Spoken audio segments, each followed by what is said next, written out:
When I was 16, I remember vividly planning my wedding. I was going to get married when I was 25.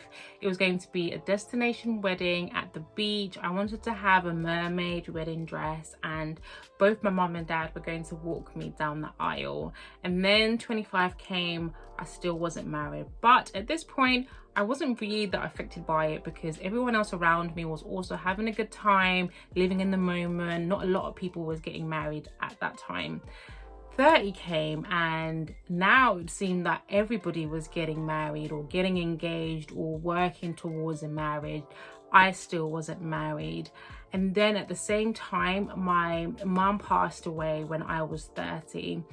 And the realization that she wasn't going to walk me down the aisle with my dad was so heartbreaking to me, that I hadn't given her something that she had desired and wanted for me from such a long time. We would have conversations about my wedding and my marriage and the role that she would play within that. So by her passing away at exactly 30, where I felt like this was a huge milestone for me and I still wasn't married, I was broken. I felt like such a failure and I felt undesirable, and I was just thinking, like, what is wrong with me? I was embarrassed and, not gonna lie, quite jealous of the people who were around me who were either married or on the direction to get married. And it took a long time for me to heal myself from feeling undesirable, not worthy, and like a failure, because I had not accomplished possibly one of the biggest dreams that I'd ever wanted in life, and that was to be a wife, and that was to be married and to have a family. I sit here at 33, not married, single, actually a single mom to that fact. And it's actually quite funny because when I was growing up, I grew up in a wholesome family with my mum and dad who were obsessed with each other, and they were the pinnacle of what a marriage should be. They loved each other, they respected each other, they adored each other. I just always thought that when I get married, I'm going to have this exact marriage. So it was always a given to me that I was going to get married because I grew up seeing that. And also from our culture, being African, you get married at a young age, you start a family at a young age. I would mask my disappointment of not being married with my accomplishments. Well, at least I, had this successful career, and I had built a great life for myself. I had bought a house for myself where, I could afford all these things and do all these things. However, now that I'm in my 30s, I'm not going to lie to you and act like this is how I expected or wanted my life to be. Actually, quite the opposite, And if I really had to choose between having financial freedom and being financially independent and having a marriage and having a family, I would actually choose having a family and being married. And I remember I asked this on my community tab, and a lot of people chose financial freedom, and I completely understand that, because when you don't have to worry about money and you don't have to worry about your time and you can spend it with your loved ones, that's the most important thing in life. But when you don't have anyone to share that financial freedom with, you don't have anybody to spend that time with and to build with and to grow with, I find myself asking, what is it all for?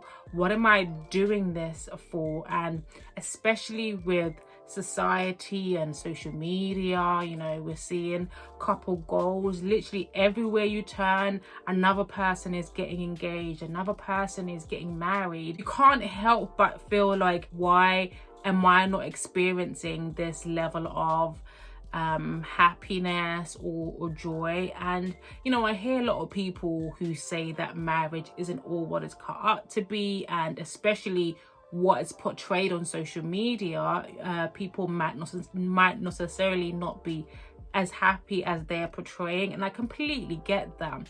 But I also know people in real life who are as happy as they portray. People who aren't even on social media, who have found their person, who are so happy, who are so in love, who are so compatible, and the thought of not having that person in their life is just unbearable. So I know that that exists, and that's something that I want for myself, and more so now as a single parent, I want to create a healthy foundation and a healthy environment for my daughter, so she can have the same example that I had when I was growing up, to have a good example of what love should be like, how a man is supposed to treat you, what kind of man I'm supposed to have in my life. But at the same time, I know women who are in my situation who are over 30, over 40, or even over 50 and are single, or even single mothers. So I know that I'm not an isolated situation, that there are also other women out there who are in my same situation, and women who found the love of their lives in their 30s, 40s, or even 50s, that everyone's story is not the same. That it would have been nice, yes, to meet my person in my 20s and to grow with them, but everyone's journey is different. That's not my journey. I am going to meet my person when God sees it fit. I just have to have faith that the time is coming, and not to see myself as less than compared to other people who had a different story and a different journey to me. And it also helped me to really reflect and look at myself when it came to relationships, because there's a reason why my previous relationships didn't work out, and it's not just because of the other people. I took time to actually heal myself and understand my behavior, understand my toxic traits, understand my negative self-talk, and some of the instances that happened in my childhood, or any kind of trauma that I faced that impacted how I carried myself in relationships. But not even that, how I attracted a certain kind of man because I was toxic myself. I hadn't healed myself. I was looking at things from a more materialistic point of view, from a very shallow point of view. And even though I might have thought that I wanted a good man, a secure man, because I was insecure myself, I was avoidant myself, there was no way that I was going to attract a man who was secure within himself, a man who was healed,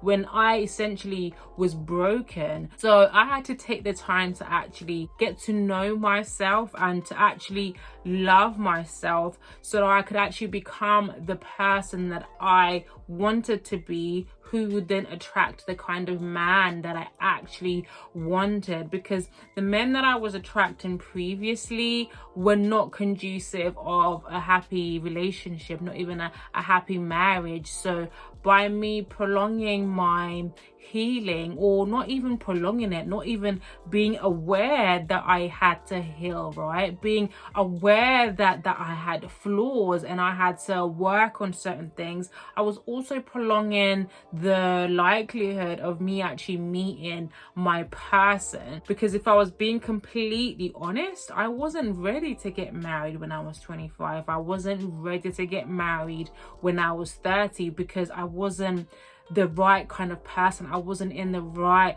mind frame, so it wouldn't have been a healthy relationship, and it would have most likely resulted in divorce. So I know now that if I'm to meet, not if, when I do meet my husband, now I'm ready. Now I have done the work. Now I know how to be a good partner. Now I know how to be supportive, how to uplift. Now I know what I truly deserve. Now I know when is the right time to walk away. Now I know what to look for and not what to look for, and not just the idea of getting married. Because if I'm to actually reflect to 16-year-old me, she didn't actually know what being married was. She didn't know what it took to be in a healthy relationship. Yes, I could look at my parents and appreciate how happy they were, but I didn't know the ins and outs of their marriage and the work that they had to do on a daily basis to sustain that healthy relationship. All I was just thinking about was having that pretty wedding dress and having the most gorgeous wedding day, and having the most beautiful and most gorgeous husband, just for you, the shallow side of marriage and not actually the intricate details of being married, sharing a life with somebody, compromising, growing. It probably had to take me being in my 30s for me to truly appreciate what being married is. And other people who got married before probably got to that realization sooner than I did, but I definitely was not in that place, because I'd given myself a deadline of when I wanted to get married. First it was 25 and then it was 30. I was unknowingly acting from a place of desperation, because the kind of things that I was putting up with when it came to relationships and men showed that I had no idea who I was as a person. I had no self-worth. I didn't value myself because my focus was just marriage, marriage, marriage, and I would put up with a lot more things because of that. And it's so easy now that I'm in my 30s just to expect any man who comes my way. But because I now know my worth, because I now know my value, because I have done and I'm constantly doing the work on myself, my standards have become even higher. I just know the kind of person that I am now, the mindset that I am now, and I need someone who thinks the same way as me, who has similar values to me. And not even that, being a single mother, it's not just about me. And that's why I mentioned it in a previous video, where people would assume that single mothers should just lower their standards or have no standards at all because they are at the lower side of the packing order when it comes to dating. Well, actually no, it's about making sure that whoever I choose to be with is somebody who chooses me, is somebody who's going to be a good partner, who's going to be a good friend, who's going to be a good leader, and also a good role model for my daughter. So do I get lonely sometimes? Absolutely. Do I feel sad sometimes? Absolutely. Do I feel down sometimes and I feel like I'm behind because I'm still single in my 30s?